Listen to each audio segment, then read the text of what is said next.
Hello everyone, welcome back to Telugu book talks. ఒకరోజు నేను ఒక బుక్ చదువుతున్నాను.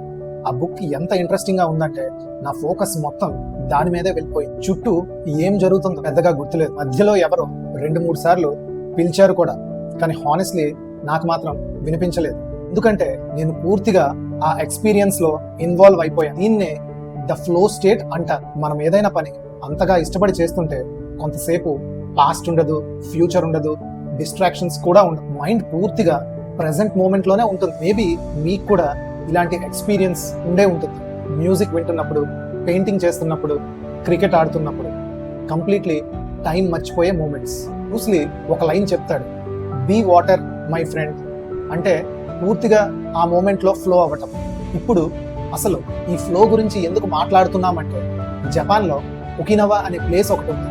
ప్రపంచంలో ఎక్కువగా 100 years పైగా హెల్దీగా బ్రతికే పీపుల్ అక్కడే ఉంటారు. రీసెర్చర్స్ వాళ్ళని అబ్జర్వ్ చేసినప్పుడు ఒక ఇంట్రెస్టింగ్ విషయం తెలిసిందే.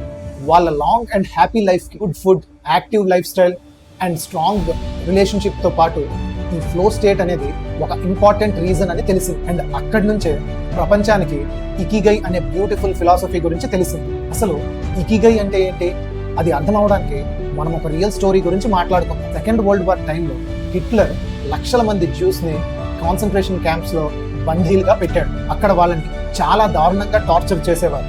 ఆ క్యాంప్ లోనే విక్టర్ ఫ్రాంకల్ అనే సైకియాట్రిస్ట్ కూడా ఉండేవారు. ఆయన కళ్ళ ముందే వాళ్ళ అమ్మ, నాన్న, చెల్లిని అందరినీ చంపేశారు. ప్రతిరోజు చాలా హంగర్, చాలా పెయిన్, చాలా ఫియర్. చాలా మంది ఆ టార్చర్ తట్టుకోలేక సూసైడ్ చేసుకున్నారు. అండ్ కొన్నిసార్లు విక్టర్ ఫ్రాంకల్ కూడా ఆ సిచ్యువేషన్స్ తట్టుకోలేక చనిపోదాం అనుకున్నారు. కానీ ఒక విషయం మాత్రం ఆయన్ని బ్రతికించింది. నా లైఫ్ కి ఇంకా ఒక మీనింగ్ ఉంది. క్యాంప్ కి వెళ్ళినప్పుడు తను రాసిన రీసెర్చ్ పేపర్స్ అన్ని డెస్ట్రాయ్ అయిపోయాయి. కానీ నేను బయటికి వెళ్ళిన తర్వాత మళ్ళీ అవి రాయాలి, జనాలకి చెప్పాలి అనే ఒక డీప్ పర్పస్ తనలో ఉండేది. ఆ మీనింగే తనని సఫరింగ్ మధ్యలో ఉన్నా కూడా నిలబెట్టింది. ఇంకొక ఇంట్రెస్టింగ్ థింగ్ ఏంటంటే, క్యాంప్ లో ఉన్న మిగతా వాళ్ళకి కూడా లైఫ్ లో మీనింగ్ క్రియేట్ చేయడానికి ట్రై చేసేవాడు. చాలా కష్టాల తర్వాత విక్టర్ ఫ్రాంకల్ క్యాంప్ నుంచి బయటకు వచ్చాడు. తర్వాత లోగోథెరపీ అనే ఒక సైకాలజీ మెథడ్ ని ఇంట్రడ్యూస్ చేశాడు. దానిలో మెయిన్ ఐడియా ఏంటంటే, మనిషి లైఫ్ లో మీనింగ్ ఉంటే ఆల్మోస్ట్ ఎలాంటి సఫరింగ్ అయినా ఫేస్ చేయగలడు. అండ్ ఆ ఎక్స్పీరియన్సెస్ ని బేస్ చేసుకుని later man's search for meaning అనే లెజెండరీ బుక్ ని రాశారు. అండ్ హానెస్ట్లీ ఇకిగై ఫిలాసఫీ కూడా ఆల్మోస్ట్ ఇదే చెప్తుంది. మనం ఎందుకు బ్రతుకుతున్నామో దానికి ఒక మీనింగ్ ఉండాలి. అదే ఒకినోవా వాళ్ళకి ప్రతిరోజు మార్నింగ్ నేను ఎందుకు లేవాలనే క్వశ్చన్ కి ఆన్సర్ ఉంది. అదే జపనీస్ లో ఇకిగై అని అంటారు, meaning a reason to live. And honestly మనందరిలో కూడా కొన్ని ఫేజెస్ ఉంటాయి. ఎక్కడికి వెళ్తున్నాము, ఏం చేస్తున్నాము, అసలు క్లారిటీ లేని ఫేజెస్. చాలా మంది ఓన్లీ మనీ కోసం వర్క్ చేస్తారు. కొంతమంది టాలెంట్ ఉన్నా కూడా హ్యాపీనెస్ ఉంది. కొంతమంది సక్సెస్ఫుల్ అయినా కూడా ఇన్సైడ్ ఎంటీగా ఫీల్ అవుతారు. ఎగ్జాక్ట్లీ అలాంటి వాళ్ళకే ఈ ఇకిగై ఫిలాసఫీ బ్యూటిఫుల్ క్లారిటీ ఇస్తుంది. యాక్చువల్లీ ఈ ఇకిగై ఫిలాసఫీ ఒక బ్యూటిఫుల్ డయాగ్రామ్ తో ఎక్స్ప్లెయిన్ చేస్తారు. చాలా మందికి ఆ ఇమేజ్ చూసిన వెంటనే వాళ్ళు ఎక్కడ స్టక్ అయ్యారో అర్థమైపోతుంది. ఫస్ట్ సర్కిల్ ఏంటంటే వాట్ యు లవ్, మనం జెన్యూన్లీ నచ్చిన థింగ్స్, టైం మర్చిపోయి చేసే థింగ్స్, మనం ఫ్లోలో వెళ్ళిపోయిన మూమెంట్స్. మ్యూజిక్ అవ్వచ్చు, రైటింగ్ అవ్వచ్చు, టీచింగ్ అవ్వచ్చు, సింప్లీ మనకు హ్యాపీనెస్ ఇచ్చే థింగ్స్.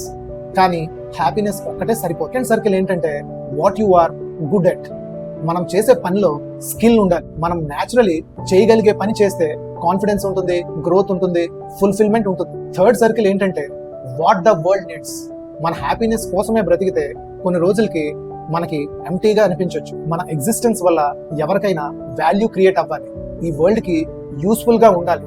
అప్పుడే మన లైఫ్ కి మీనింగ్ఫుల్ గా ఉంటుంది. And fourth circle is what you can be paid for.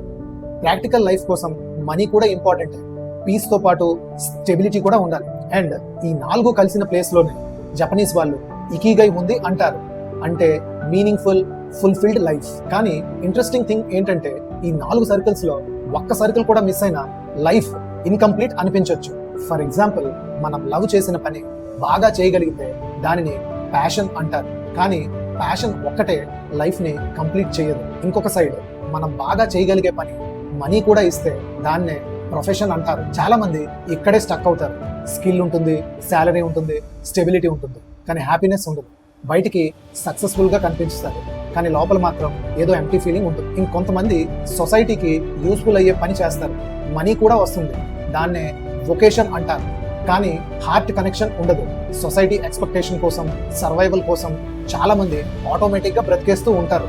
చాలా మంది 20s లో ఎగ్జాక్ట్లీ ఇక్కడే స్టక్ అయిపోతారు. అండ్ ఫైనలీ మనకి నచ్చిన పని ఈ వరల్డ్ కి యూస్ఫుల్ గా ఉంటే దాన్ని మిషన్ అంటారు. అలాంటి పని చేస్తే డీప్ ఫుల్ఫిల్మెంట్ ఉంటుంది, కానీ మనీ లేకపోతే, స్కిల్ లేకపోతే లైఫ్ మళ్ళీ ఇన్కంప్లీట్ గా అనిపిస్తుంది.